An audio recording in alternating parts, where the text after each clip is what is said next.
Welcome back to Kuma English Listening Hub. In today's episode, we are going to explore a special part of travel culture, hostels. Maybe you have stayed in a hostel before. Maybe you have only seen them in movies. Some people think hostels are just cheap, noisy places for students. But today, we will discover that modern hostels are very different. They are often friendly, creative spaces where travelers can meet, share stories, and feel at home in a new city. They are not only about saving money, they are also about community. In this 10-minute listening practice, you will hear about what hostels are and how they are different from hotels, the different types of rooms and spaces inside a hostel, the special culture and unspoken rules of hostel life, why more people of different ages are choosing hostels, tips for your first hostel stay. Listen carefully and try to imagine yourself traveling and checking into a hostel somewhere in the world. Let's begin. Imagine you arrive in a new city after a long journey. You leave the train station, pull your suitcase behind you, and walk down a busy street. Instead of checking into a big hotel, you stop in front of a colorful building. There is a sign above the door that says, "Welcome, travelers. You have just arrived at a hostel." So, what exactly is a hostel? A hostel is a type of budget accommodation, usually cheaper than a hotel. But price is not the only difference. In a hotel, guests usually stay in private rooms, and they do not talk much to each other. In a hostel, many guests sleep in shared rooms, called dorms. There is usually a shared kitchen, a shared living room, and often shared bathrooms. Because of this, people naturally meet and talk. Strangers become roommates. Roommates become friends. The idea of hostels is not new. The first youth hostels started in Europe in the early 1900s. They were simple places where young people could sleep during long walks in the countryside. They were created to help students travel more and learn about nature and other cultures. Today, hostels exist all around the world. You can find them in big cities, in small towns, in mountains, and near beaches, and they have changed a lot. Modern hostels often have stylish design, fast Wi-Fi, friendly staff, and many activities. Some hostels are almost like small social clubs for travelers. Let's look inside a typical modern hostel. When you walk in, the first place you see is usually the reception. This is the front desk where you check in, show your passport, and get your key or key card. The receptionist is often a young local person or a traveler who works there for a few months. They might give you a map of the city, recommend places to eat, or invite you to tonight's event. Maybe there is a sign that says, "City walking tour at 3 p.m." or "Game night at 8 p.m." Next, you might see the common room. This is the heart of the hostel. The common room is a shared living area where people relax. There might be comfortable sofas, big tables, bookshelves, and board games. Some hostels have a TV, others have a projector for movie nights. In the common room, some guests are reading, others are working on laptops. A group is playing cards. Two people are talking about their travel plans for the next day. In one corner, someone is quietly studying a guidebook. In another corner, a few people from different countries are laughing together. They met only a few hours ago, but they already feel like friends. Now let's move to the kitchen. A hostel kitchen is usually shared by all guests. There are fridges, shelves, plates, and cooking tools. People write their names on food so nobody takes it by mistake. You can often see someone cooking pasta, another person making soup, and a third person preparing sandwiches for tomorrow's trip. The kitchen is not just a place to cook, it is another social space. You might hear a conversation like this. "Hi, is this your pan?" "Yes, but you can use it." "Thanks, where are you from?" It starts with a simple question. Then it becomes a longer conversation about countries, languages, and travel stories. Now, let's think about the rooms. Most hostels offer different types of rooms, so guests can choose what they prefer. The first type is the dorm room. Dorm is short for dormitory. In a dorm room, several people sleep in the same room. There are usually bunk beds. A bunk bed has one bed on top and one on the bottom. Some dorms have 4 beds. Others have 8, 10, or even more. Usually, the the more beds there are, the cheaper the price. There are also mixed dorms and female-only or male-only dorms. In mixed dorms, any gender can stay. In female-only dorms, only women can book a bed. Each bed usually has a small light, a plug for charging your phone, and a locker where you can keep your valuable things. You lock it with your own lock or a key given by the hostel. For people who want more privacy, many hostels also have private rooms. They are like simple hotel rooms, sometimes with a private bathroom, sometimes with a shared one. Private rooms are more expensive, but some travelers like to stay in a dorm for a few nights and then in a private room when they need more rest. However, staying in a hostel is not only about where you sleep, it is also about how you behave. There is a special culture in hostels, with some unspoken rules. One important idea is respect. In a dorm, you share space with other people. Some of them may be tired after a long flight. Others may need to wake up very early for a tour. So, most hostel guests try to be quiet in the rooms, especially late at night and early in the morning.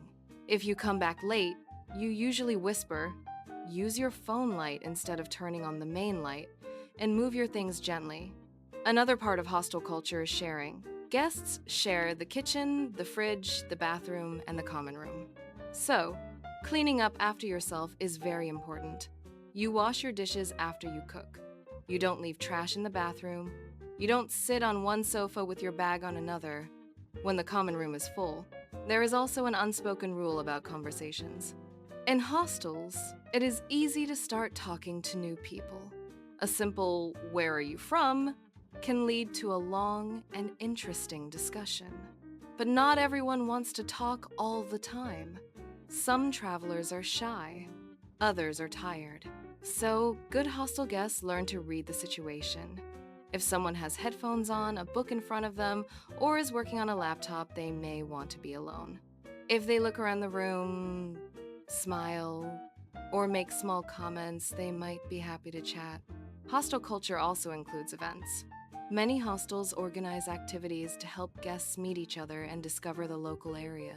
There might be free walking tours during the day, language exchange evenings, movie nights, cooking classes, pub crawls, which are group visits to several bars in one night. These activities are usually optional and low pressure. You can join if you feel social, or you can stay in and rest if you prefer. Now, let's talk about who stays in hostels. In the past, hostels were mainly for young backpackers. A backpacker is a traveler who carries everything in a backpack and often travels for a long time on a small budget. Today, this is still a common type of hostel guest. Many backpackers love hostels because they can meet people to travel with. However, modern hostels are becoming popular with a wider group of people. You might see university students taking a short trip, young professionals on vacation, solo travelers of all ages, digital nomads who work online while traveling, small families looking for a friendly atmosphere. Some hostels even have special seat-in, family rooms, or quiet areas for people who need to work. Why are more people choosing hostels now? First, hostels are usually cheaper than hotels. This means travelers can stay longer or spend more money on experiences instead of accommodation. Second, many people do not want to feel lonely when they travel alone. Hotels can be comfortable, but sometimes they feel a bit cold and private. In a hostel, it is easier to find someone to talk to, share a meal with, or explore the city with. Third, modern hostels often reflect local culture. They might use local art on the walls, offer local food at breakfast, or work with local businesses for tours. This helps travelers feel more connected to the place they are visiting. Of course, hostels are not perfect for everyone. Some people really need silence and privacy when they travel. They might not like the idea of sharing a room with strangers. Others worry about safety. In general, good hostels take safety seriously. They have lockers for valuables, key cards to enter rooms, and 24-hour reception. However, guests still need to be careful, just like anywhere else. They should keep important documents safe and not leave expensive items lying around. If you are thinking about staying in a hostel for the first time, here are some practical tips. Tip 1. Read reviews. Before you book, check what other travelers say online. They often comment on cleanliness, noise, safety, and the atmosphere. Some hostels are known as party hostels. They are very social and noisy, which can be fun for some people but not for others. Other hostels are more relaxed and quiet. Choose the one that matches your style. Tip 2. Bring earplugs and an eye mask. Even in a quiet hostel, people will sometimes come in and out at different times. Earplugs help you sleep when there is noise. An eye mask helps if someone turns on a light or if there is light from the hallway. Tip 3. Pack a small lock. Most hostels offer lockers, but you often need your own padlock. A simple lock can give you peace of mind when you leave your things in the room. Tip 4. Be open, but also listen to your feelings. Traveling is a great chance to meet many different people. You can learn a lot from conversations in hostel kitchens and common rooms. At the same time, it is okay to say no. If someone invites you to an activity and you are tired, you can simply say, "Thanks, but I think I will stay in tonight." Tip 5. Join at least one hostel activity. Even if you are shy, try a walking tour, a group dinner, or a movie night. It can make your experience much richer, and it is easier to talk when there is a shared activity. Before we finish, let's think about how hostels are changing travel culture. In a world where many people book everything on their phones and move quickly from place to place, hostels slow things down a little. They create spaces where travelers can connect not only with local culture but also with each other. In a hostel, you might share a room with someone from another continent. You might cook dinner with a person whose language you are trying to learn. You might get advice from someone who has just come from the city you want to visit next. These moments are not written in any travel guide. They are small, simple experiences, but they often become the strongest memories from a trip.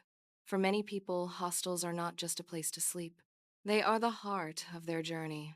As you continue to improve your English, you might one day use it in a hostel kitchen or common room. You might help someone find the right bus. You might join a conversation about food, music, or culture. And you will discover that language is not only in classrooms or textbooks. It is alive in places like hostels, where the whole world seems to fit into one building. Now, let's review some useful words and phrases from today's episode. Hostel, a budget place to stay, usually with shared rooms and shared spaces. Dorm or dormitory, a room with several beds where different people sleep. Bunk bed, a bed with one bed above another. Common room, a shared living room where guests can relax and meet. Reception, the front desk where guests check in and get information. Backpacker, a traveler who usually carries a backpack and travels on a low budget. Digital nomad, a person who works online while traveling from place to place. Unspoken rules, rules that are not written but that people usually follow. You can go back and listen again to any part of this episode. Try to notice how these words are used in context. Thanks for listening to Kuma English Listening Hub. If you enjoyed this topic about hostel culture, you can listen again and shadow the audio by repeating sentences. Write a short paragraph about whether you would like to stay in a hostel and why. Make a list of 3 questions you would ask another traveler in a hostel common room. See you in the next episode and happy travels wherever you stay.